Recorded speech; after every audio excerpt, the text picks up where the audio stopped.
sa dumako tayo sa Okay, mga kaibigan, nandito tayo ngayon sa dumako tayo sa OWA Region 7. Yan. Alam niyo po itong OWA Region 7 ay sobrang dami ng mga aktibidades in terms of OFW concern. So ngayon mga kaibigan, nasa kabilang linya po natin, walang iba kundi ang director ng OWA Region 7, walang iba kundi si Miss Wilfreda Lepitin Misterio. Magandang morning po, ma'am. Well, good morning, Faye, and good morning sa lahat ng nakikinig sa DWFM. At syempre sa kababaeng migrante, may kakampi ka. Babaeng migrante, syempre po. Opo. At ma'am, alam natin itong June 7 ay Migrants Day celebration. At kahapon na interview natin si DA. At sinasabi niya sa mga regions ay napakarami po na mga activities. Dito po sa inyong region, ano po ba ang activities nyo ngayon? Alam ko, napaka-active mo eh. Kasi this is an annual event kasi yung ating Migrant Workers Day. So for 2015, we conducted yesterday a financial literacy for the OFWs and their families training of trainers. Okay. So bali yung tinitrain natin ngayon, yung mga leaders po ng mga OFW organizations natin in Region 7. Para sila naman ay mag-re-echo ng financial literacy training sa mga members nila o di kaya sa mga communities nila na yung mga raming OFWs o mga dependents. Gaano po karami ang mga OFW sa inyong lugar? Diyan. Region 7 po, we have mga at least mga 120,000 mga OFWs in Region 7. Around 70% coming from Cebu Province, 20% from Bohol, then 9% from Negros Oriental, and around 1% from Siquijor Province. Alam mo, bidang-bida yung region mo, ma'am, kasi because of you. Yes, ganun ba? Oo, bidang-bida yan, kilala nila. Okay, ma'am, sa ngayon po, itong panahon na to, kailan po ba magsisimula yung inyong activities bukod dito sa trainers training? Meron pa ba kayong iba na na ginagawa ngayon diyan sa inyo? Yes, actually, yesterday sa office, we're also offering mga free snacks, para sa mga walk-in clients natin. So, snacks po tayo yesterday and also by Monday. And also this Monday, kasi nga, yung June 7 is a Sunday, so Monday naman po, may joint celebration kami with PUEA. Kasi mangyari, yung office ng PUEA nasa ground floor, kami naman po ay nasa second floor, and we are located in the same building sa those 7 buildings. So, one-stop shop po tayo sa Region 7. So, may celebration naman kami ngayong Monday. We'll start with a short program, and then, of course, the whole day, free snacks rin tayo sa lahat po ng mga kliyente na pupunta ng office ng OWA, at saka PUEA, at saka may press call rin gagawin in the morning, doon sa PUEA, at saka medical mission na rin, mag-conduct ang PUEA for the whole day. Yun ang sinasabi. O, yung medical mission. So, ma'am, dito sa medical mission, ay puro OFW lang ba yan, na families, returned migrant workers, o isasama na rin nila pwede yung mga community? Actually, kung sino lang po ang magpunta ng office, libre naman po yun. So, anybody who'll be going to the office, regardless kung dependent ko, OFW ka, pwede naman po mag-avail ng mga free services natin on that day. So ma'am, ngayon po ang tema natin ay ano nga ba ang tema natin ngayong itong 2015 Migrants Day celebration natin? Yung theme nga natin is hold on, sorry. Kasi ako dito. The theme is yung about kalusugan. Kasanayan, ano po? Oo, yun. Kasanayan. Oo. Hold on. Tingnan ko lang yung ko. Oo.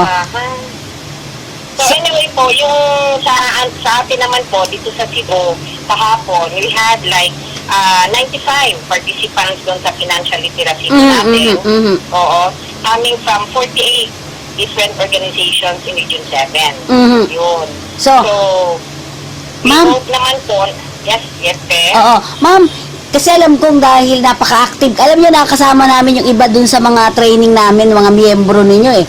Sobrang active talaga nila in terms of yung mga families talaga organisado dyan sa lugar ninyo. At kayo nga daw yung nag-organize. Yes po. Oo. We are organizing. Oo. Kasi nangyari, di ba nung we had a cash for work. Yes, ma'am. We have the CUAP, cash for work assistance program. With that po, nangyari, parang yung calamity turning to a positive thing, no?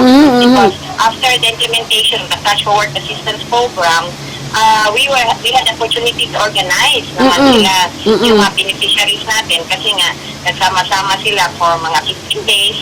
So with that, parang nabuo naman sila no ng mga organization. So we were able to organize more, especially in the northern part of Cebu kasi nga doon yung badlihit ng natin calamity. Oo.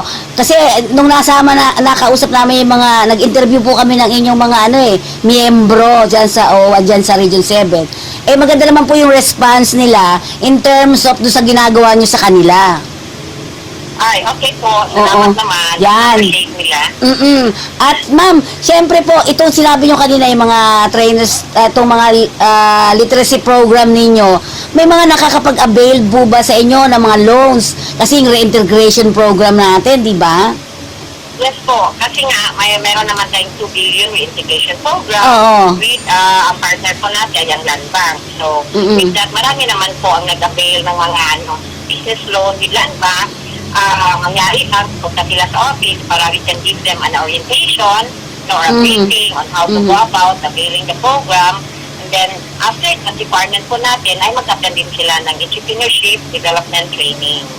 Para naman, at least, bigyan naman sila ng konting kalaman regarding managing their business or like, to see for themselves na talagang they are already, right, or they are already prepared to handle a business or go into a business venture. Yan. So, hinahanda nyo na rin po sa inyong sa inyo, sa lugar ninyo, kayo naghahanda sa kanila para mas maganda rin yung takbo ng kanilang mga businesses. Yes, Ano po? Kasi naman yung natin ng business, hindi lang naman po because of the loan, di ba? Ang naman po natin doon, ang ating mission or bali, yung objective naman po natin ay yung OFW and their families will be putting up their own business at saka lalago naman yung business nila, di ba?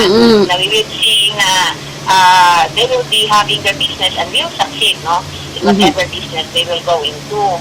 Hindi naman po natin gusto na mag-loan sila, then after the end of the day, hindi naman mag-prosper. So, we need to prepare them for that, especially kung yung it's something very new to them into going into a business. Kasi hopefully naman, kung may savings sila abroad, and then may additional capital na maibigay naman natin po with Land Bank, so they'll be able to put up their own business based on a business proposal or business plan they will be submitting to us. So ma'am, sa ngayon ma'am ay tuloy-tuloy ang mga ibang proyekto pa rin aside from celebrating National Migrants Day, may mga iba pa rin kayong mga activities, di ba? Yes po. Oo. Kasi naman po, ongoing naman po ang yung mga natin po, yung mga, ito nga, yung financial literacy in the field, budget formation, mga budget reorientation, mga leadership trainings, organizational development, etc., etc. And of course, the usual program and services po natin sa ating mga OFWs, including yung mga welfare cases, mga scholarship programs, at saka yung mga yung of course, yung mga claims nila kung may mga death and burial benefits po. So lahat yan nagagawa nyo, di ba? Ay, of course po, oo. Hindi ka napapagod? I-deliver lahat ng programa at issue po sa ating Oo. OFW. Hindi po kayo napapagod, ma'am? 24/7 po tayo. Oo nga eh. Wala. Hindi ka napapagod?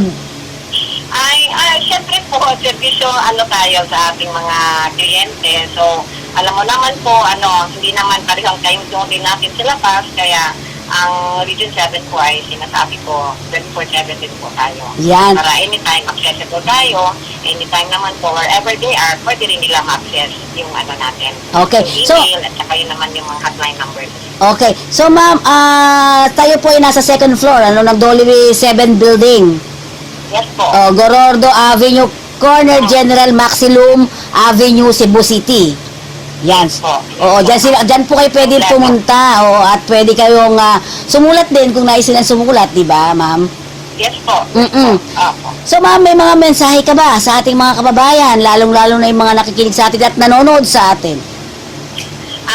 Kasi nga, yung in line with our financial literacy, kung po lang i-advise po sa ating mga OFWs, and especially their dependents who are receiving the remittances na kailangan po natin i-manage yung mga finances po natin, no? Kasi hindi po ganun kadali mag-earn ng dollars po sa labas. At saka po, kung yun na nga, pwede nga natin put into good use the hard-earned money by the OFWs and also for their personal wealth and for the family, no? As well, na talagang ma-put into, maayos yung future po ng mga pamilya nila. Kasi nga po, mahirap po magtrabaho po sa labas at maghanap ng mga additional income for the family.